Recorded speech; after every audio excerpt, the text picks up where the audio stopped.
तो भोजपुरी के कर्म जन्मदिन की ढेर सारी शुभकामनाएं मेरे बिग बॉस, मेरे रवि भैया।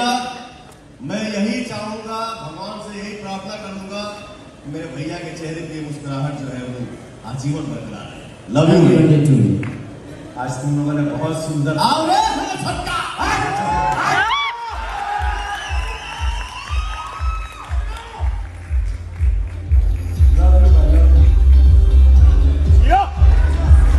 यही एक के साथ हुई एक